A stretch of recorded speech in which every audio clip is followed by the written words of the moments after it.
성탄이 되기를 바라겠습니다. 오늘은 아이들도 같이 드리는 예배이기 때문에 제가 뭐 길게 말씀 준비 못했고요. 짧지만은 우리 같이 집중할 수 있는 시간 보도록 하겠습니다. 제가 지난 일요일에 우리 주일학교에 있는 3학년, 4학년 뭐 선생님들이 시키는지 모르겠지만은 아이들로부터 성탄 카드를 받았어요. 그 중에 다 모든 게 다 인상적이고 다 감사했는데 그 중에 특별히 인상적인 카드가 하나 있었습니다. 내용이 뭐냐면 야고보가 믿음을 끝까지 지키다 순교를 당했다.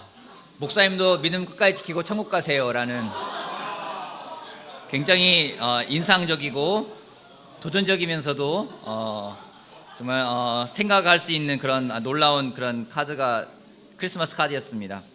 여러분은 어떤 성탄절을 보내기를 원하십니까?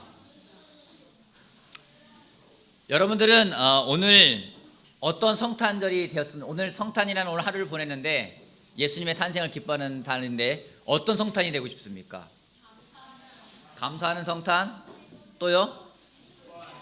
뭐 행복한 성탄? 또요? 어떤 성탄이요? 맛있는 거 먹는 성탄, 그렇죠? 그렇죠? 많은 걸 할 수 있을 것 같아요. 근데 우리가 바라는 성탄이 있고 반면에 하나님이 말하시는 성탄도 있을 거라 생각을 합니다. 여러분, 아이가 태어납니다. 아이가 태어나서 1년이 지나고 2년 지나면서 매해 아이가 태어난 날을 기념하면서 우리가 생일이라고 부릅니다. 그죠? 생일날 축하받는 사람이 누굽니까? 생일날 태어난 사람이 축하를 많이 받아요. 근데 솔직히 생일날 태어난 사람보다 더 축하를 받아야 될 사람은 낳아준 사람이 더 중요한 거죠. 그래서 오늘 정말 성탄을 맞이해서 하나님 예수님을 이 땅에 보내주신 그 하나님을 생각하며 하나님께 감사할 수 있는 성탄이 되면 좋겠다는 생각을 하게 되었습니다. 그래서 오늘은 감사한 성탄절이란 주제로 하나님 말씀을 나누도록 하겠습니다. 누가복음 2장 같이 보겠습니다. 감사한 성탄절. 누가복음 2장. 저한테도 오늘 산타가 와서 선물을 준 게 아니라 제가 산타한테 선물을 뺏었습니다. 이거는 오늘 가장 잘 듣는다 생각되는 어른에게 드리겠습니다. 누가복음 2장 15절 가장 큰 목소리로 한번 우리 성탄 이 말씀을 15절부터 19절까지 저하고 여러분들하고 한 절씩 교대로 읽어볼게요. 제가 먼저 읽겠습니다. 천사들이 목자들에게서 떠나 하늘로 올라간 뒤에 목자들이 서로 말하였다. 베들레헴으로 가서 주님께서 우리에게 알려주신 바 일어난 그 일을 봅시다.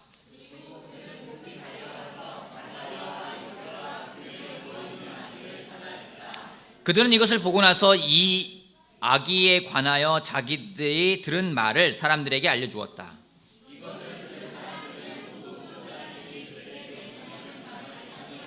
19절 같이 한번 읽어볼게요. 마리아는 시작. 마음속에 곰곰이 되새겼다. 같은 것을 보고 같은 것을 듣지만 반응은 전혀 다르게 나오는 경우가 있습니다. 어떤 사람은 같은 일인데 굉장히 감사하게 반응하면서 넘어가는 사람이 있는가 반면에 어떤 사람은 같은 일인데 굉장히 짜증과 불만으로서 그 일을 대하는 경우가 있습니다. 여러분, 우리 삶에서 일어나는 모든 일들이, 우리 삶에서 주어지는 일들이 감사하게 받아들이기 위해서 무엇이 하면 좋을까? 오늘 말씀을 통해 배울 수 있는 거는요, 무엇인가 같은 일을 보여줬는데 그 일을 이상하게 여기는 사람이 있는 반면에 마리아는 그 일을 곰곰이 마음에 되새기는 사람을 볼 수가 있습니다. 감사한 성탄절이 되기 위해서 우리들에게 필요한 것이 있다면은 그 모든 것들을 그냥 당연하게 받아들이지 않는 크리스마스가 되어야 된다고 생각을 합니다. 무엇인가 반복되는 것은 우리들에게 많은 영향을 줍니다.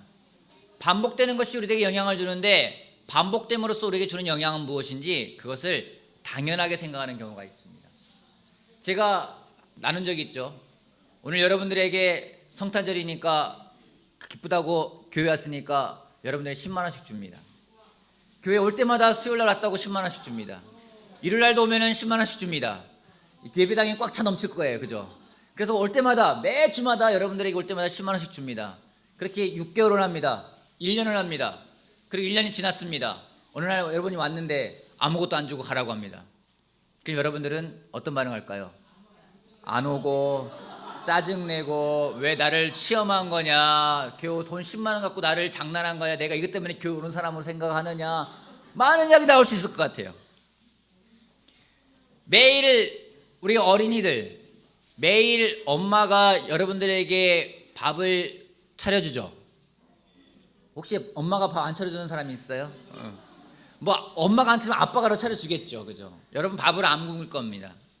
그렇게 매일 당연하게 대답은 매일 반복되니까 그게 당연하게 생각이 들어요. 처음에는 굉장히 감사한데 그 일이 반복되어지면요, 감사한 마음은 어느 순간 사라져 버립니다. 그게 좋은 집을 주셔가지고 감사합니다 하다가도 어느 순간 집이 왜 이 모양이야 이런 말이 나오게 됩니다. 좋은 차를 타다가도 어느 날 왜 차가 이 모양이야 이런 말이 나오게 됩니다. 처음에는 감사한데 그게 반복되어지면서 그 감사함을 잃어버리게 하는 것이 무엇인지 당연하게 생각되어지는 것들입니다. 여러분, 세상에 당연한 것이 있을까요? 어제 아내와 같이 이렇게 저희 공원에 산책을 하면서 같이 기도를 했어요. 기도하다가 당연한 게 어떤 게 있을까? 여러분, 우리가 살아가면서 이거는 당연한 거야, 그렇게 생각되어질 것이 있을까요? 한번 생각해 보세요.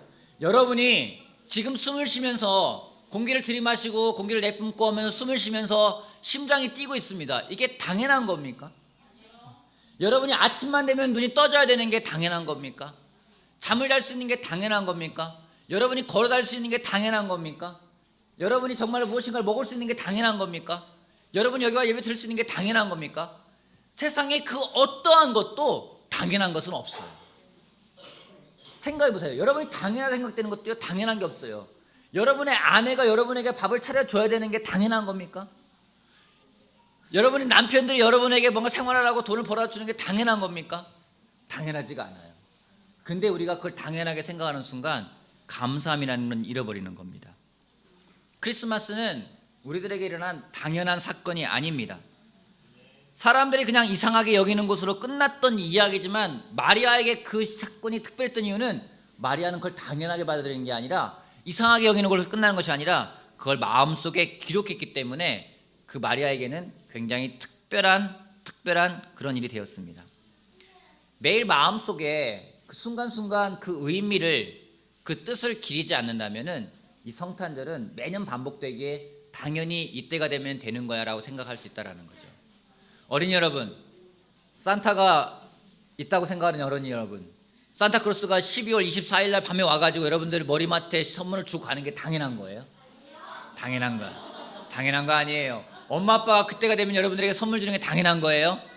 당연한 거 아니에요. 당연하게 생각하는 순간 선물 가지고 이제는 막 짜증을 내요. 화를 내요. 왜 이거 줬어? 막 화를 내는 거죠. 근데 당연하게 생각하지 않으면요, 그 모든 것들이 감사한 겁니다. 숨을 쉬는 것도 감사한 거고요, 내가 정말 오늘 살아있는 것도 감사한 거고, 내가 걸을 수 있는 것도 감사한 거고, 내가 집이 있는 것도 감사한 거고, 내 배우자가 있는 것도 감사한 거고, 그 모든 것들이 감사한 것입니다. 예수님이 이 땅에 오신 일은 당연한 일이 아닙니다. 그냥 우리가 매번 들어요. 예수님이 우리를 위해 십자가에 달려 돌아가셨어. 당연하게 생각할 때가 있습니다. 절대 당연한 일이 아닙니다. 하나님이 허락하셨기에, 하나님이 우리를 사랑하셨기에 그 일을 감당하셨음을 우리가 기억한다면 예수님이 이 땅에 오셨던 부분들 또한 감사함이 넘치는 그런 성탄이 될 겁니다. 옆에 사람이 앉아있는 게 당연한 일이 아닙니다. 옆에 사람이 여러분들에게 정말 어떤 때 말을 거는 게 당연한 게 아닙니다. 옆에 사람과 같이 이렇게 허갈 수 있는 게 당연한 게 아닙니다. 특별한 겁니다. 감사한 겁니다. 그런 감사함이 넘치는 성탄이 되길 바라겠습니다. 아멘. 두 번째는요, 목적을 기억하는 성탄이 되자는 겁니다. 목적을 기억하는 성탄이 되자. 어제 저희 집 옆에는 큰 쇼핑몰이 하나 있습니다. 뭐 잘 알고 있는 스타필드가 있습니다. 어제 그곳에 갔습니다. 저는 그 스타필드가 개장한 일에 그렇게 사람 많은 건 처음 본 것 같아요. 사람이 얼마나 많은지, 와, 사람 진짜 많다 생각이 들었는데, 특별히 그곳에 가면은 3층에 가면은 아이들을 용품을 위한 장난감 가게들이 아주 즐비합니다. 거기 가면은 부모들은 그곳에 가면은 정말 늪이에요. 빠져나올 수가 없어요. 장난감 가게 갔는데, 와, 그 장난감 가게 이름이 토이 킹덤이에요. 정말 킹덤이에요. 없는 장난감이 없고 가격은 왜 이렇게 비싸요? 엄청 비싸고요. 그 사람들이 정말로 막 바글바글한 거예요. 그리고 저 여태 저녁에 또 성령부 약속해서 교회 오는데 왜 이렇게 도로에 차가 많아요? 저는 우리 동네에 차가 이렇게 많은 줄 처음 봤어요. 사람마다 분주하고 선물을 사러 가고 무엇인가를 막 들떠있는 분위기도 있고 차들도 많고 어디론가 이동을 하고 무엇인가 맛있는 걸 먹어야 되기도 하고. 근데 문득 이런 생각이 들었습니다. 크리스마스에 사람들은 왜 선물을 하는 것일까? 크리스마스에 사람들은 왜 들떠있는 것일까? 많은 사람들이 크리스마스에 무엇인가를 하는데 그들이 그것을 하는 이유는 무엇일까? 우리 또한 선물을 주기도 하고 선물을 받기도 하고 무엇인가 누구에게 따뜻한 걸 전하기도 하는데 왜 그렇게 하는 것일까? 그냥 분위기에 취해서 분위기를 따라가서 그러면 안 된다고 생각을 합니다. 누가복음 4장 43절 말씀, 4장 43절 말씀부터 44절까지 같이 읽어볼게요. 4장 43절. 저 지금 감동받고 있는 거 알아요? 우리 주일학교 아이들 너무 집중 잘해가지고. 김대하 형제부터 비롯한 모든 주일학 선생님들에게 감사를 돌립니다. 이게 당연한 게 아니에요. 아이들이 듣는 게. 4장 43절부터 44절까지 같이 읽어볼게요. 그러나, 자 시작. 그러나 예수께서 그들에게 말씀하셨다. 나는 다른 동네에서도 하나님 나라의 복음을 전해야 한다. 나는 이 일을 위하여 보내심을 받았기 때문이다.